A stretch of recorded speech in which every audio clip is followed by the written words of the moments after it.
So you guys know I love good teamwork plays, and that's basically what we're going to be going over today. We have two clips from the Envy versus 100 Thieves. This was the championship game in the qualifier. Is there a championship in a I guess there is. It would be, yeah, the last game. Once they get into the championship, it ends up being a best of 3, and Envy's actually going to take all 3 maps against 100 Thieves in this qualifier.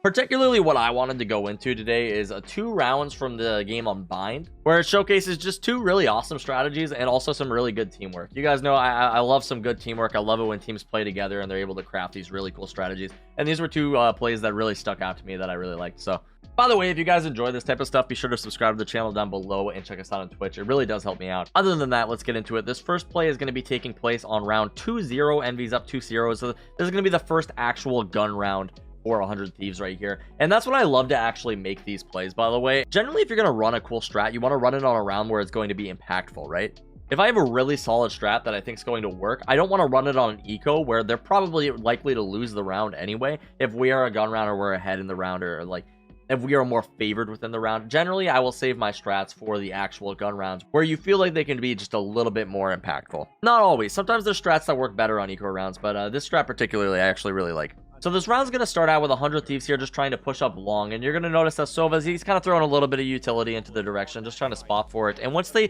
determine that this seems like a long push, like they're trying to grab control of it, you're seeing Caboose lines up for this grenade, and he's going to be throwing this into the sky. Oftentimes you'll see Razes actually don't like to throw their utility just into the air because they want to get the initial impact damage that comes from it. But in this use, you see the paint shells are actually very beneficial to them. It's going to force one player through the teleporter. Caboose is actually going to pick up Nitro, although it didn't happen on screen. And this round is very quickly going to crumble for 100 Thieves. It's just going to be Hiko and Dicey left. And as Dicey goes down here in the middle of the map, it'll be just all left to Hiko. And he's probably going to save right here, or at least try to save back up, see what he can do here. And that round is as good as over. I just love this really awesome play here. We're going to rewind this just a second. The clever combination of their utility. I've never seen anything like this within one of these games yet. With the Raze grenades just to clear out an area. Notice where these grenades are going to land. It's going to cover this entire area. Uses the Roomba. And immediately her and Sova are actually going to swing this. And they're going to pick up this kill onto Nitro, forcing the teleport from Dicey. This whole round just turned into a big clusterfuck for this team right here. And it has to do with their clever planning and teamwork. I've never seen anything like this in Valorant yet, and this was really cool to see within this game. I've seen this before as well. That's going to be the paint shells coming through, raining in the air, and that forces them to take the teleporter. But beyond that, that wasn't the only play that Envy actually ran throughout this tournament that really stuck out to me. There was actually a lot of them.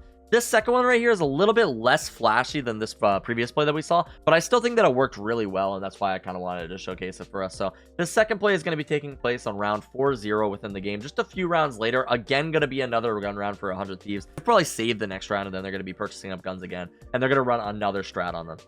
So this round's going to start out taking place on the other side of the map as what we were just looking at. This round is going to take place in showers. You're going to notice the Sova recon drone is actually going to be coming in over from B through the teleporter. That does a couple things. It spots out long, but it also gives him the vision over in showers as he goes through there. This is going to be followed up by the ultimate from Food right here, where he's going to pick up 1 through the smoke. Food's going to get traded from his copy. Mummy's going to pick up 1, but Mummy's going to go down as well. FNS will pick up a kill, but unfortunately, this is going to be a 4v2 now at this point in the round. And this is going to be a very hard comeback for 100 Thieves here, as Nitro's now alone in showers. It's just not looking good for him. But let's go back a little bit and just look at all the little things that happen within this push right here, right? So it's all initiated by the Sova right here. He uses his drone over on B. This does 2 things. Like I said, it's going to scout out B long, and if they are pushing B long, they just don't run this strat. And if they aren't pushing B long, he can go through the showers teleporter and see if he sees anything outside of showers, which is going to give him a lot of info at the beginning of the round. And honestly, this is probably a pretty decent Sova drone to use like within your games just frequently. Just getting that initial information of where players are can be kind of helpful, especially during these lower rank games where people oftentimes push the first site that they go to. There's not as many rotates and stuff, so this might be a good strat for you to run in your games. But the other thing this drone is going to do as they're pushing in here is he's actually going to tag somebody through this smoke as he fires that in. This tagged player is going to be killed by this recon dart because he can see through the jet smoke now. She basically gets her teammate killed there without the ability to trade as they're pushing in. Another teamwork comment right here too as well. Notice how Mame followed this push. He didn't just watch Food push in with his ultimate. He followed the push and he wanted to accompany it. He knew there was a lot of players in showers. Food was going to lead the charge. Once Food gets traded, Mame's actually able to pick up a second one right there. And now that's going to be a 2-for-1. going in favor of Envy. This was such an awesome play to see. And once again, with this round coming to a close, I just thought these were two really awesome plays. I kind of wanted to showcase them. There were plenty of other awesome things that were going on throughout this round, and there was also a really awesome breakdown by DDK. If you guys watch Immortal Minds or anything, I believe he went through this specific game, and he actually broke it down a little bit. I still actually haven't watched the full thing, but I really got to go back and look at that. So if you guys are looking for any of those VOD review type content, other than that, though, I appreciate you guys watching this video. If you enjoyed it, like I said before, just be sure to subscribe to the channel, check us out on Twitch, and other than that, I will see you guys in the next video. Peace out.